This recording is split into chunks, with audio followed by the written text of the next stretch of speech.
Hi, siyeng to. Welcome to my mini vlog. Today, samahan niyo ako sa first day namin sa Taiwan. 3 AM pa lang nasa airport na kami to check-in. Then, diretso kami sa Mabuhay Lounge. Dahil sa walang tulog, umidlip ako ng 1.5 oras sa lounge kahit papano nakaka-refresh naman. Sa loob naman ng eroplano, 2 hours din akong tulog. So, ibig sabihin buong flight, tulog ako. Ayan, dumating na kami. Napakalamig ng pagdating namin dito. Winter pa rin talaga. This is our second time nga pala sa Taiwan. Last year, nandito kami nung April. Ang init nun, ibang-iba sa trip namin ngayon. Nakadagdag din sa lamig yung gloomy, hindi sumisilip yung araw eh. Nga pala, makakasama namin ang kapatid ko sa trip namin to. Nauna lang siya sa amin ng 2 days. Iiwan lang namin to mga maleta sa concierge kasi mamayang 3 PM pa ang check-in namin. Dumating kami ng mga 12 o'clock. Ayan, nandito na ang kapatid ko. Hi, cooks! First things first, lunch muna tayo sa Kopi Lumi. Walking distance lang to sa hotel namin. Isa to sa mga pinaka nagustuhan kong kinainan namin nung last trip namin nung April. Ang ganda na nga ng ambience ng lugar, ang sarap pa ng pagkain.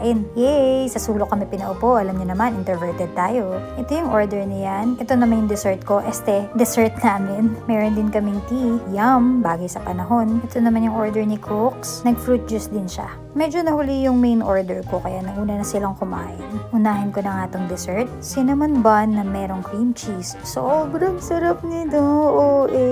Wait, picture muna bago maubos lahat ng pagkain. Ayan, dumating na yung order ko. Akin naman ay grilled chicken. Shucks, ang bango. Ang tender ng chicken, ang fresh ng vegetables. 10 out of 10. After ng lunch, lakad na kami to the train station. Di pa nga nakaka-check-in, gala na. Ganun talaga para sulit ang pinamasahe. Yung train station nila rito parang airport na rin. Ang ganda. Ang dali lang i-navigate ng public transport dito sa Taiwan. Plus may Google Maps pa kami. Kaya ang dali lalong puntahan ang mga gusto naming puntahan. Wow!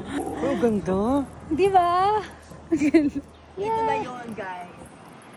Welcome to Chiang Kai-shek Memorial Hall. Tuwan-tuwa yung kapatid ko at nag-iikot. Naging tour guide niya pa nga ang asawa ko. Todo explain talaga. Napuntahan na namin to dati niyan. Pero alam ko matutuwa yung kapatid ko pag nakita to. Kasi first time niya rito sa Taiwan eh. Ayan, tagumpay naman. Tuwang-tuwa talaga.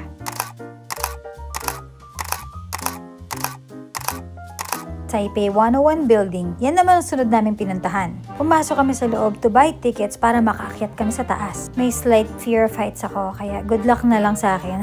Kaya natin to, Cookie. Fighting! Kumakabog-kabog na nga ang dibdib ko paakyat. In fairness, sobrang bilis ng elevator nito. Hindi mo mararamdaman na nasa 80 plus floor ka na pala. At ayan na nga, sabay-sabay nanlambot ang mga tuhod namin.